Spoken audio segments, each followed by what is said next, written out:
Immanuel Kant nació el 22 de abril de 1724 en la ciudad de Königsberg, situada en Prusia Oriental, una región que hoy pertenece a Rusia bajo el nombre de Kaliningrado. Su vida comenzó en un entorno modesto, en el seno de una familia profundamente religiosa, de orientación pietista. Su padre, Johann Georg Kant, era un talabartero respetado, y su madre, Anna Regina Reuter, una mujer de gran sensibilidad espiritual e intelectual, influyó decisivamente en la educación moral de su hijo. Kant fue el cuarto de 9 hijos, aunque solo 5 alcanzaron la edad adulta. Desde temprana edad, se vio rodeado por una atmósfera de disciplina y recogimiento religioso. El pietismo, una corriente del luteranismo que hacía énfasis en la piedad personal, la humildad y la vida práctica del cristianismo, moldeó los primeros años de Kant. Aunque con el tiempo se distanciaría de las creencias religiosas tradicionales, esta influencia inicial marcó en él un fuerte sentido del deber, la moral y la sobriedad que más tarde se vería reflejado en su pensamiento filosófico. A los 8 años, Kant fue admitido en el Collegium Fridericianum, una estricta escuela pietista dirigida por Franz Albert Schulz, quien más adelante sería uno de sus profesores en la universidad. El ambiente del colegio era exigente, con un énfasis particular en la memorización de textos bíblicos, el estudio del latín y la formación moral. Aunque Kant más tarde criticaría la rigidez de esa educación, reconoció el valor del hábito de la autodisciplina y del rigor intelectual que allí adquirió. En 1740, con 16 años, ingresó en la Universidad de Königsberg, donde cursó estudios de filosofía, matemáticas y ciencias naturales. La universidad, aunque pequeña y modesta, contaba con figuras intelectuales destacadas, como Martin Nutzen, profesor de lógica y metafísica, quien tuvo una influencia decisiva en el joven Kant. Nutzen era seguidor de Christian Wolff, y a través de él, Kant entró en contacto con la tradición racionalista alemana, particularmente la de Leibniz y Wolff, además del pensamiento científico de Newton, que comenzaba a imponerse en toda Europa. Durante sus años universitarios, Kant se interesó especialmente por la física, la lógica y la metafísica. Es en este periodo cuando comienza a desarrollar su capacidad para el análisis conceptual y su pasión por el conocimiento. Sin embargo, la muerte de su padre en 1746 interrumpió sus estudios universitarios. Obligado a mantenerse por sí mismo, Kant abandonó la universidad sin obtener un título formal y se dedicó a trabajar como Hofmeister, o preceptor privado, en casas de familias aristocráticas. Durante casi una década ejerció esta labor, lo que le permitió observar distintos estilos de vida y pensar con libertad, aunque en relativa soledad intelectual. Estos años como tutor itinerante no fueron una pausa en su pensamiento, sino una etapa de maduración personal. Aunque no publicaba, Kant continuó estudiando por su cuenta y consolidó sus conocimientos de matemáticas, física y filosofía. Su contacto con la obra de Isaac Newton fue clave, quedó profundamente impresionado por la claridad y precisión del método científico, lo que reforzó en él la convicción de que el conocimiento humano debía partir de principios sólidos y verificables. En 1755, Kant volvió a la Universidad de Königsberg, esta vez como docente. Para ello, presentó una disertación titulada De Igne, sobre el fuego, en la que abordaba temas de física natural. Ese mismo año, defendió una segunda tesis, Nova Dilucidatio, nueva elucidación de los primeros principios del conocimiento metafísico, con la cual obtuvo el título de magíster y la licencia para enseñar. Así comenzó su carrera como privatdocent, un cargo que implicaba enseñar sin salario fijo, dependiendo de los pagos de los estudiantes que asistían a sus clases. En sus primeros años como docente, Kant impartió una gran variedad de materias, matemáticas, física, lógica, ética, geografía, incluso mecánica. Su estilo de enseñanza era considerado brillante, metódico y apasionado. Se decía que su claridad expositiva era tal, que incluso los conceptos más abstractos resultaban accesibles para sus oyentes. A pesar de que aún no había publicado sus grandes obras, comenzaba a destacar como un pensador original y riguroso, en especial por su capacidad para integrar distintas corrientes de pensamiento. La juventud de Kant estuvo marcada por la tensión entre la tradición religiosa de su infancia y la creciente influencia de la razón ilustrada. Esta dualidad sería uno de los pilares de su filosofía posterior, una razón que no niega el valor moral, pero que exige independencia y autonomía frente a cualquier autoridad externa, incluida la fe. La etapa formativa del joven Kant, entre la fe y la ciencia, entre el pietismo y la ilustración, anticipa la magnitud de su futura revolución filosófica. Años de madurez y primeras publicaciones. Tras obtener su licencia como docente en 1755, Kant inició una etapa de intensa actividad intelectual y académica. Durante más de 15 años se mantuvo como privatdocente en la Universidad de Königsberg, sin un cargo oficial y sin un salario fijo. Este estatus precario no fue obstáculo para que desarrollara una carrera docente excepcional. Sus clases, sumamente apreciadas, atraían cada vez a más estudiantes. Se decía que llegaba al aula con una precisión casi matemática, que hablaba sin notas, y que su claridad era tal que dejaba una impresión duradera incluso en los menos preparados. Durante este periodo, Kant publicó una serie de obras menores, muchas de ellas centradas en cuestiones científicas y cosmológicas. Su formación newtoniana se hizo evidente en textos como Historia Natural General y Teoría del Cielo en 1755, donde propuso una teoría cosmogónica según la cual el sistema solar se había formado por la acción de fuerzas mecánicas naturales. Esta hipótesis, semejante a la posteriormente formulada por Laplace, es uno de los primeros intentos de aplicar el método físico-matemático a la comprensión del origen del universo. Aunque Kant aún no había encontrado su estilo filosófico definitivo, estas publicaciones revelan ya un pensamiento inquieto, deseoso de integrar el saber científico con cuestiones metafísicas. No se conformaba con repetir el dogmatismo racionalista de la época, pero tampoco aceptaba sin reservas el empirismo británico. Buscaba una síntesis que diera cuenta tanto de la certeza científica como del valor de la experiencia. En esta fase, Kant todavía se alinea con buena parte de la tradición racionalista. En obras como La única base posible para una demostración de la existencia de Dios en 1763, intenta reformular los argumentos tradicionales, aunque sin abandonar la idea de que la razón podía alcanzar verdades metafísicas. No obstante, en su pensamiento comenzaban a surgir dudas profundas sobre los límites del conocimiento humano. Estas dudas fueron catalizadas por la lectura de David Hume, el filósofo escocés que más influiría en la transformación de Kant. En particular, la crítica humeana a la noción de causalidad, la idea de que no hay una conexión necesaria entre los hechos, sino solo una costumbre psicológica, impactó profundamente al pensador prusiano. Como él mismo escribiría años más tarde, Hume lo despertó del sueño dogmático en que se encontraba inmerso. Este despertar no fue inmediato. Kant pasó varios años reflexionando sobre las implicaciones de la crítica de Hume. ¿Cómo era posible la ciencia si sus principios fundamentales, como la causalidad, no podían demostrarse empíricamente? ¿Cómo podía haber conocimiento universal y necesario si la experiencia solo nos proporciona datos contingentes? Estas preguntas no encontraban una respuesta satisfactoria ni en el racionalismo continental ni en el empirismo británico. Durante la década de 1760 y comienzos de la de 1770, Kant publicó varios textos de importancia creciente. En Sueños de un visionario en 1766, criticó a Emanuel Swedenborg, un místico sueco, y utilizó esa crítica como excusa para reflexionar sobre los límites entre lo empírico y lo metafísico. Aunque el tono del escrito es irónico, es también una meditación sobre la relación entre razón y experiencia, entre lo visible y lo invisible, que prefigura sus futuras preocupaciones críticas. Pese a su creciente prestigio intelectual, Kant no ocupó una cátedra oficial hasta 1770. Ese año fue nombrado profesor titular de Lógica y Metafísica en la Universidad de Königsberg. Para acceder al cargo, presentó una disertación titulada De Mundi Sensibilis atque Intelligibilis Forma et Principiis, sobre la forma y los principios del mundo sensible e inteligible. Un texto clave que marca el paso del pensamiento precrítico al crítico. En esta disertación, Kant distingue por primera vez entre el mundo fenoménico, el mundo tal como lo percibimos, y el mundo nouménico, la realidad en sí misma, independiente de la experiencia. Aunque esta distinción aún no está plenamente desarrollada, anticipa el núcleo de su futura filosofía trascendental, la idea de que el conocimiento no se limita a recibir pasivamente datos del mundo, sino que la mente humana contribuye activamente a la organización de la experiencia.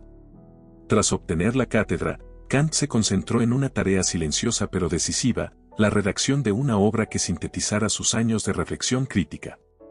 Durante más de una década suspendió la publicación de nuevos textos, se aisló de los círculos intelectuales y mantuvo una rutina rigurosa de trabajo. Se levantaba a la misma hora, caminaba todos los días por la misma ruta y dedicaba su tiempo libre casi exclusivamente a escribir y revisar su pensamiento. Este retiro culminó en 1781 con la publicación de Crítica de la Razón Pura, la obra que cambiaría para siempre la filosofía occidental.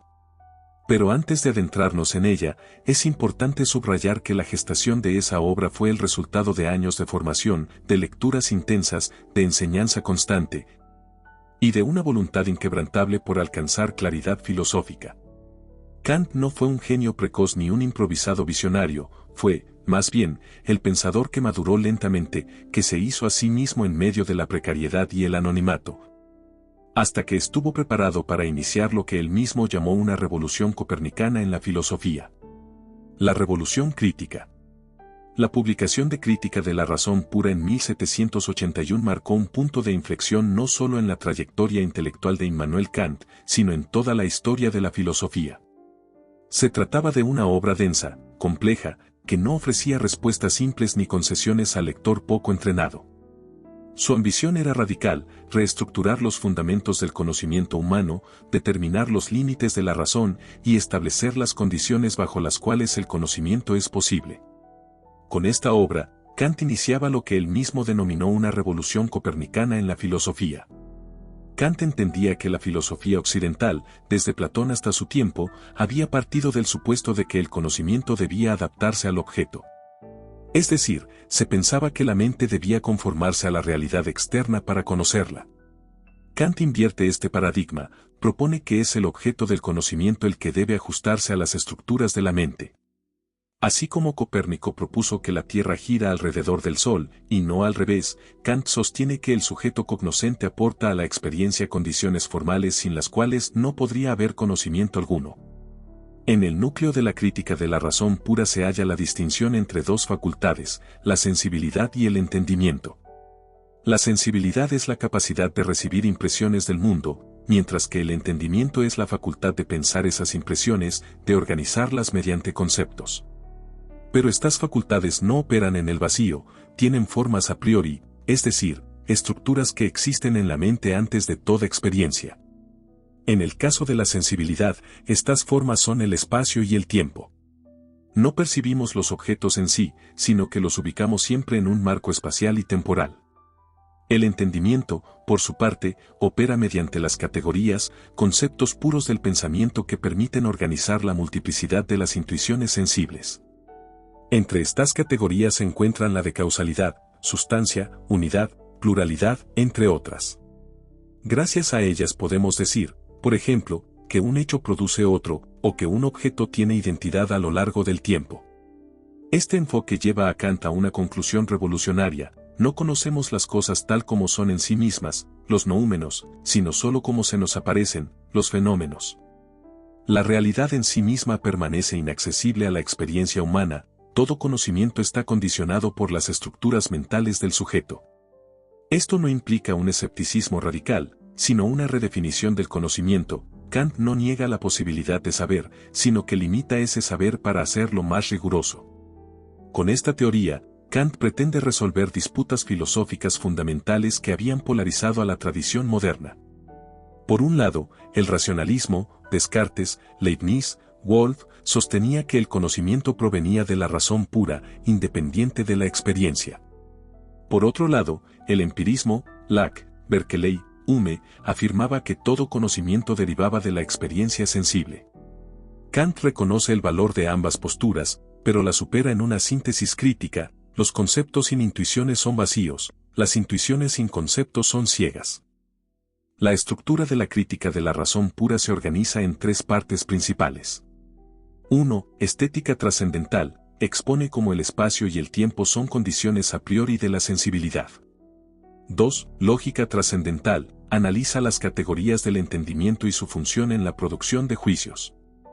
3. Dialéctica trascendental, examina los errores y límites de la razón cuando pretende ir más allá de la experiencia, como en el caso de la metafísica tradicional. La dialéctica trascendental es especialmente significativa. Allí Kant analiza las ilusiones de la razón cuando intenta aplicar sus categorías a objetos que no pueden ser experimentados, como Dios, el alma o la libertad. Kant no niega estas ideas, pero muestra que no pueden ser objeto de conocimiento teórico. Así, critica los argumentos tradicionales para probar la existencia de Dios, ontológico, cosmológico, teleológico, sosteniendo que todos ellos cometen falacias al tratar de extrapolar principios de la experiencia al ámbito de lo absoluto. Esta parte de la obra fue particularmente polémica, pues parecía minar la legitimidad de la metafísica, tal como había sido entendida hasta entonces. No obstante, Kant tenía un objetivo más sutil: no destruir la metafísica, sino reconstruirla sobre bases críticas. Para él, la metafísica no podía ser eliminada, porque era una necesidad natural de la razón humana. Lo que debía hacerse era limitar su alcance y clarificar sus fundamentos. La recepción inicial de la crítica de la razón pura fue mixta. Muchos lectores se sintieron desconcertados por su estilo técnico y su complejidad conceptual. Incluso algunos de sus contemporáneos más preparados tuvieron dificultades para comprender sus implicaciones. Kant, consciente de esta dificultad, publicó en 1783 la Prolegómenos a toda metafísica futura que haya de poder presentarse como ciencia. Una especie de introducción simplificada a su pensamiento crítico. A pesar de las dificultades iniciales, la obra comenzó a ejercer una influencia creciente en el mundo filosófico alemán. Algunos discípulos y lectores atentos, como Reinhold, Fichte y Schelling, vieron en la filosofía crítica una base para desarrollar nuevas propuestas idealistas. Kant, sin embargo, se mantuvo firme en su propósito. Su sistema no era un idealismo absoluto, sino un idealismo trascendental, limitado a las condiciones del conocimiento posible. La crítica de la razón pura no fue simplemente una contribución teórica, transformó la manera en que los filósofos pensaban la relación entre el sujeto y el objeto, entre la mente y el mundo, entre lo que podemos conocer y lo que debemos aceptar como incognoscible. Estableció una nueva frontera del saber, en la que la filosofía ya no podía limitarse a repetir los dogmas del pasado, sino que debía someterse a un examen riguroso de sus propios fundamentos. Este nuevo enfoque no solo afectó a la teoría del conocimiento, sino también a la moral, la estética, la religión y la política. A partir de este momento, cada una de estas esferas sería objeto de una crítica específica, orientada a establecer sus principios autónomos y sus límites racionales. Así, Kant no se contentó con reformar una parte de la filosofía, pretendió reconstruirla desde sus cimientos. La revolución crítica kantiana, en última instancia, fue un acto de humildad y de ambición a la vez. Humildad, porque reconoce que la razón humana tiene límites; ambición, porque dentro de esos límites se establece el espacio de la libertad, de la moral y de la dignidad humana. A diferencia de otros sistemas filosóficos que buscaban captar el absoluto, Kant se propuso algo más audaz: fundamentar la posibilidad del conocimiento, sin caer en el dogmatismo ni en el escepticismo. En su vejez, Kant diría con satisfacción que la crítica de la razón pura había sido la obra más difícil y más importante de su vida. No era para menos; con ella, había trazado un nuevo mapa del pensamiento y había colocado a la razón humana en el centro del escenario filosófico, no como dueña del universo, sino como su intérprete crítico. Ética y autonomía. Después de revolucionar la teoría del conocimiento con la crítica de la razón pura, Kant se volcó hacia un segundo terreno que consideraba igualmente esencial para la filosofía: la moral. Si la razón teórica debía limitarse a lo que puede conocerse, la razón práctica, la razón moral, debía abrirse al ámbito de la libertad, del deber y de la dignidad humana. Así, en 1788 publicó su segunda obra capital, Crítica de la razón práctica, donde desarrolla los fundamentos de su ética. El punto de partida de Kant es claro: la moral no puede fundarse en la experiencia. Todo hecho empírico es contingente, condicionado por circunstancias particulares, deseos, inclinaciones o consecuencias. Pero el deber moral, para ser verdaderamente universal, debe tener un fundamento a priori, independiente de lo que ocurre en el mundo.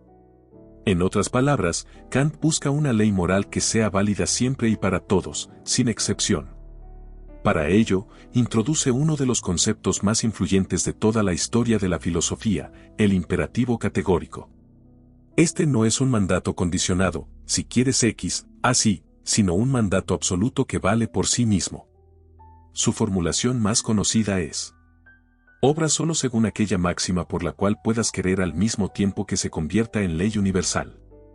Esta formulación resume la exigencia de universalidad que toda acción moral debe cumplir.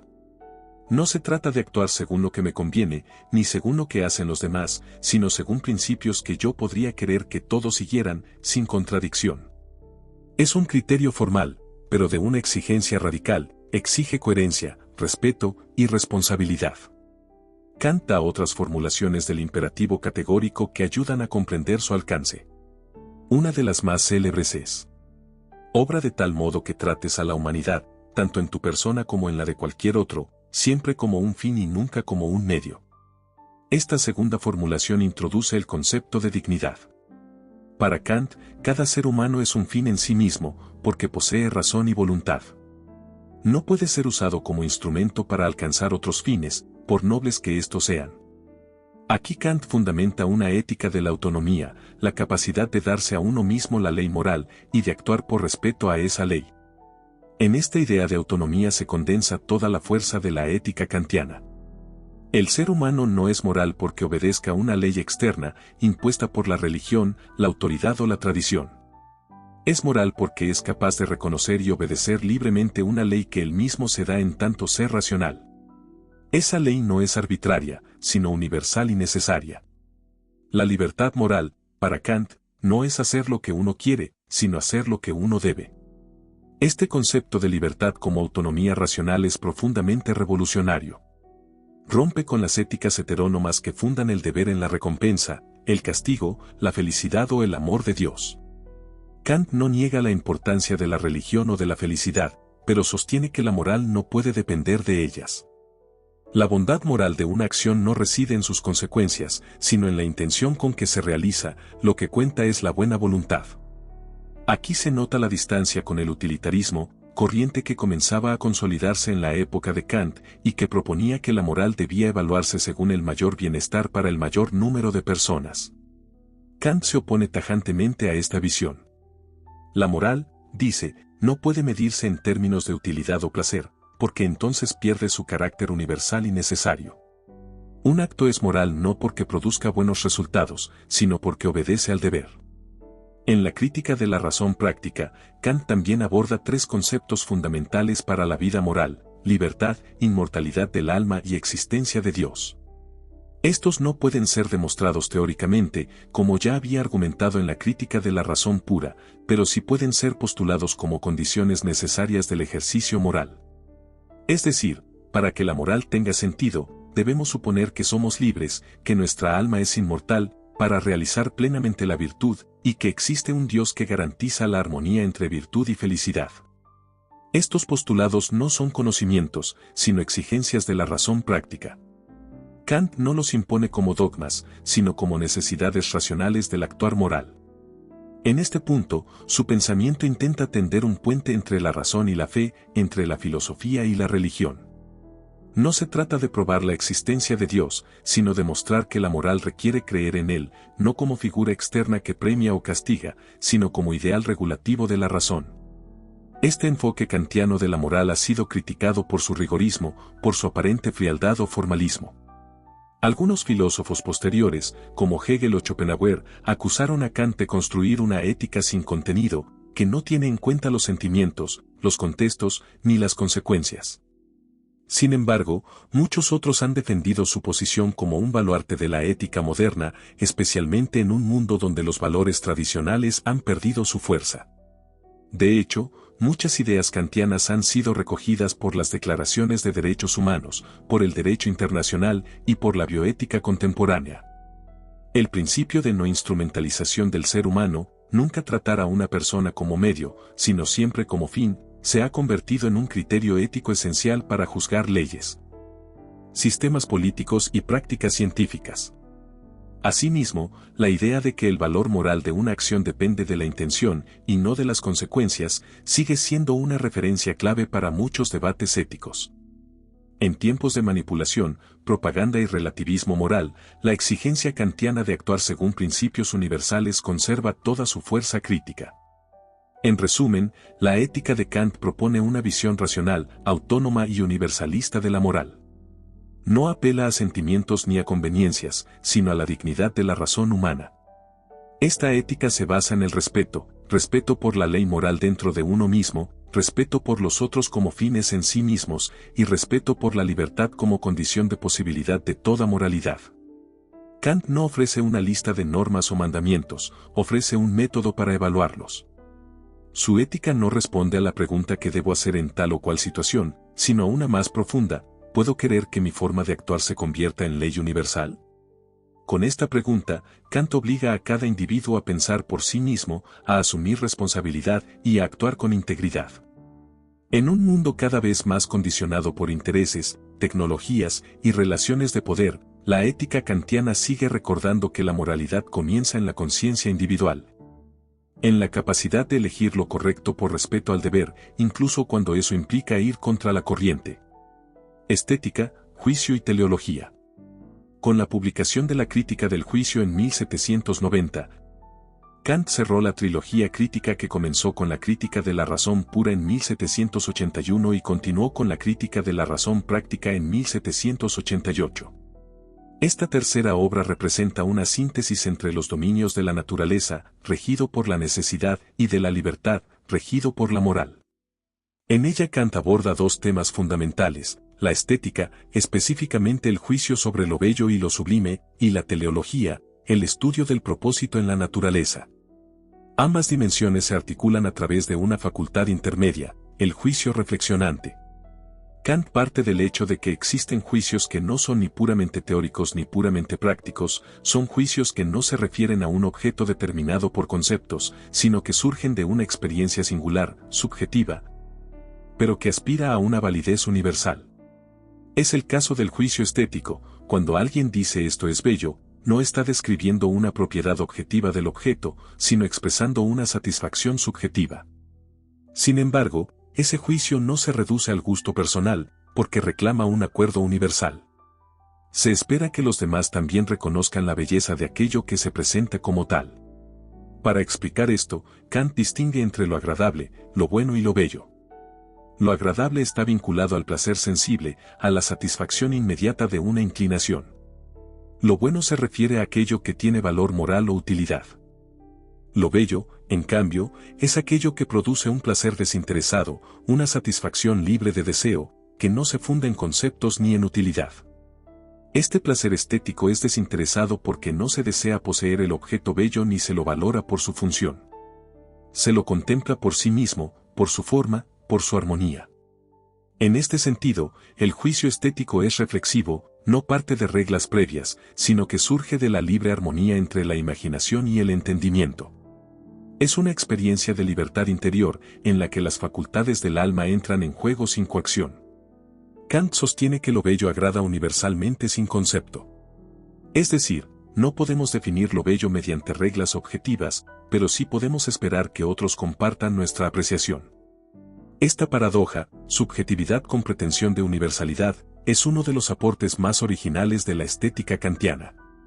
La belleza no es una propiedad del objeto, ni una simple preferencia individual, sino una experiencia intersubjetiva fundada en nuestra común naturaleza racional. A esto se suma la noción de lo sublime, que Kant distingue cuidadosamente de lo bello. Lo sublime no produce armonía, sino una mezcla de asombro, admiración e incluso angustia. Se experimenta ante lo inmenso, lo inabarcable, lo poderoso de la naturaleza, una tormenta, una montaña, el océano. A diferencia de lo bello, lo sublime no se basa en la forma, sino en lo informe, lo caótico, lo desmesurado. Sin embargo, el sentimiento de lo sublime también es reflexivo y revela la superioridad de la razón humana sobre la naturaleza. Aunque la imaginación se ve desbordada por lo sublime, la razón se afirma al reconocer su capacidad de pensar lo infinito y lo absoluto. En este sentido, lo sublime eleva al sujeto, le recuerda su dignidad racional, incluso frente a aquello que lo sobrepasa físicamente. La estética kantiana, por tanto, no se limita a teorizar sobre el arte, sino que revela una dimensión profunda de la experiencia humana, la capacidad de gozar sin poseer, de encontrar sentido sin utilidad, de sentir respeto ante lo inmenso sin sucumbir a él. Es una pedagogía del juicio, una preparación para el ejercicio de la libertad y el respeto.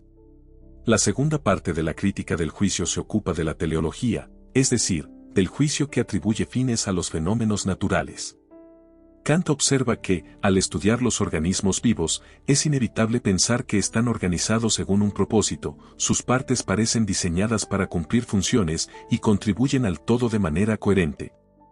Este juicio teleológico no es demostrativo, no prueba que exista un diseñador, pero sí es útil como marco interpretativo.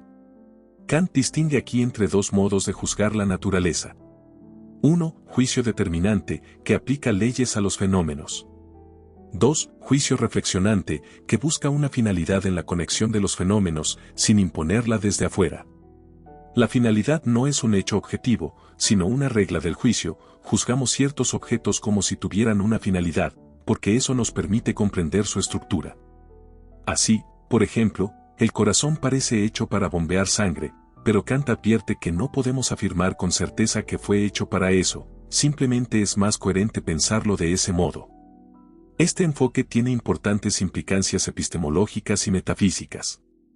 Kant niega que podamos probar la existencia de un propósito general en la naturaleza y mucho menos la existencia de un creador que haya dispuesto todo según un plan. Sin embargo, tampoco niega que la razón humana necesite postular fines para interpretar ciertos aspectos del mundo vivo. El juicio teleológico es una necesidad heurística, no una afirmación ontológica.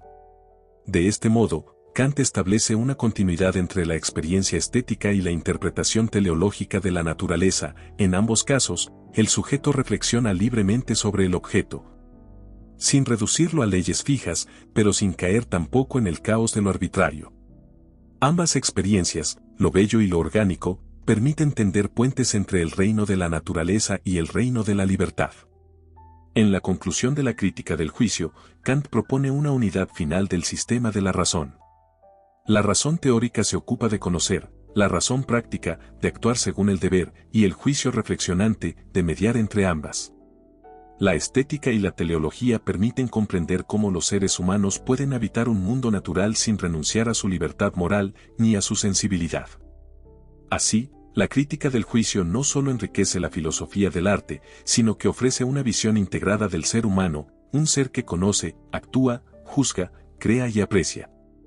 Esta obra muestra que la razón no es un tribunal frío, sino una facultad viva, capaz de generar sentido, de encontrar armonía en la diversidad y de elevarse incluso ante lo inexplicable. El legado de esta obra ha sido vasto. Inspiró a los románticos alemanes, influyó en la estética idealista y abrió el camino para nuevas teorías del arte, de la biología y de la cultura. Su insistencia en el juicio libre, en el placer desinteresado y en la dignidad del sujeto racional, sigue siendo una referencia ineludible para quienes reflexionan sobre la belleza, la vida y el sentido. Religión, ilustración y política. A finales del siglo XVIII, Kant se adentró en algunos de los temas más polémicos y delicados de su tiempo: la religión, el papel de la razón en la vida pública y la estructura de la sociedad civil. Aunque ya había abordado cuestiones religiosas y políticas de manera indirecta en sus tres críticas, en sus últimos años escribió obras que trataban estos asuntos de forma directa, con la madurez y la prudencia de quien conoce los límites del pensamiento filosófico, pero también su potencia transformadora. Uno de los textos más influyentes en este sentido es ¿Qué es la Ilustración?, en 1784, un breve ensayo que condensa de forma magistral el espíritu de su época. Allí Kant define la Ilustración como la salida del hombre de su autoculpable minoría de edad, entendiendo por esta la incapacidad de servirse del propio entendimiento sin la guía de otro. La minoría de edad es culpable, dice Kant, no porque falte inteligencia, sino porque falta valor para pensar por uno mismo. De ahí su famoso lema, sapere aude. Atrévete a saber. Este llamado a la autonomía intelectual está en plena coherencia con su ética. Así como la moralidad exige actuar según principios que uno mismo reconoce como universales, la Ilustración exige pensar por cuenta propia, sin someterse ciegamente a autoridades externas, ya sean religiosas, políticas o culturales. Kant no niega que existan límites al ejercicio público de la razón, sobre todo en instituciones militares o estatales, pero sostiene con firmeza que la libertad de pensamiento es condición esencial del progreso humano. Este ideal ilustrado se refleja también en su visión de la religión. En La religión dentro de los límites de la mera razón en 1793, Kant plantea que la verdadera religiosidad no depende de ritos ni de dogmas revelados, sino del cultivo del bien moral dentro de cada individuo. Según Kant, la religión no es un sustituto de la moral, sino su consecuencia simbólica y práctica. La fe, en este sentido, no puede imponerse desde afuera, ni debe ser ciega. Una fe racional es aquella que fortalece el compromiso con el deber moral. En esta obra, Kant distingue entre la religión natural, accesible a la razón, centrada en la ética, y la religión revelada, que puede ser útil como vehículo simbólico, pero no debe contradecir nunca a la moral. Para Kant, el auténtico contenido de cualquier religión es el desarrollo del bien dentro del ser humano. Por eso, afirma que el mal radical no es un castigo divino ni una herencia metafísica, sino una inclinación humana a anteponer el interés propio al deber. Una inversión del orden moral que cada persona debe rectificar en sí misma mediante la razón y la voluntad. Esta concepción de la religión como instrumento moral y racional le generó conflictos con las autoridades eclesiásticas de su tiempo. En 1794, el rey Federico Guillermo II de Prusia le prohibió hablar o escribir públicamente sobre religión, acusándolo de atacar los fundamentos del cristianismo. Kant obedeció la orden, pero al morir el rey y asumir un monarca más tolerante, Kant volvió a escribir sobre el tema, dejando claro que su lealtad era ante todo con la razón. Su visión de la religión se relaciona estrechamente con su pensamiento político. En Hacia la paz perpetua en 1795. Kant propone un modelo de relaciones internacionales basado en principios racionales y jurídicos. Anticipándose en más de un siglo a las ideas de la Sociedad de Naciones o de las Naciones Unidas, Kant defiende la necesidad de un derecho cosmopolita, de una federación de estados libres y republicanos que renuncien a la guerra como medio de resolución de conflictos. Para Kant, la paz no es simplemente la ausencia de guerra, sino un orden legal basado en la libertad, la igualdad y la hospitalidad entre los pueblos. Esta paz perpetua solo puede lograrse si los estados abandonan el despotismo y adoptan constituciones republicanas, fundadas en la separación de poderes, la soberanía de la ley y el respeto por los derechos humanos. Así, el progreso moral de la humanidad se convierte también en una tarea política y jurídica. A pesar de su racionalismo, Kant no fue ingenuo. Sabía que los seres humanos son propensos al egoísmo, al conflicto y a la ambición. Pero también confiaba en que la razón podía orientar poco a poco la historia hacia una mayor justicia. Su idea del progreso no es triunfalista ni utópica, es una esperanza racional, sostenida por la convicción de que la libertad, una vez reconocida, no puede dejar de ser aspirada. Este hilo de confianza racional también aparece en su Antropología desde un punto de vista pragmático en 1798, donde Kant estudia la naturaleza humana con un enfoque no meramente fisiológico, sino orientado a la comprensión práctica del hombre en sociedad. Allí distingue entre lo que el ser humano es, lo que puede hacer de sí mismo, y lo que debe aspirar a ser. La antropología kantiana no pretende catalogar conductas, sino contribuir al perfeccionamiento del juicio práctico. Lo mismo ocurre en sus textos educativos, especialmente en Sobre la pedagogía, publicado póstumamente en 1803, donde Kant afirma que el ser humano solo puede llegar a ser humano mediante la educación. La tarea del educador es llevar al niño desde la animalidad hacia la autonomía moral. Enseñar a pensar, a obedecer la ley libremente, a actuar por deber. Para Kant, la educación es la clave del progreso moral de la especie. Todos estos escritos muestran que Kant, lejos de ser un filósofo encerrado en abstracciones, fue un pensador profundamente comprometido con su tiempo. Su filosofía no solo busca conocer el mundo, sino transformarlo mediante el ejercicio libre y responsable de la razón. En un siglo marcado por revoluciones, guerras, censura y fanatismo, Kant ofrece una vía racional para la convivencia, el desarrollo humano y la paz duradera. Su influencia en la filosofía política moderna es inmensa. Conceptos como el imperativo categórico, la dignidad humana, la autonomía moral, la publicidad del pensamiento y el respeto a los derechos fundamentales han sido incorporados a muchas constituciones, tratados internacionales y declaraciones universales. Su ideal republicano ha inspirado generaciones de pensadores y legisladores que, desde diversas tradiciones, han buscado construir sociedades más justas y racionales. En resumen, la visión kantiana de la religión, La política y la ilustración se basa en un principio común, la supremacía de la razón como guía de la acción humana. Esta razón no es fría ni dogmática, sino humilde, crítica y orientada al bien común. Pensar por uno mismo, actuar por respeto al deber, construir un orden jurídico que garantice la libertad y la paz, esos son los pilares de una vida digna según Kant. A más de 2 siglos de su muerte, su voz sigue resonando como un llamado a la madurez, a la valentía moral y a la esperanza ilustrada. En tiempos de desinformación, polarización y violencia simbólica, su lema sigue vigente: atrévete a pensar.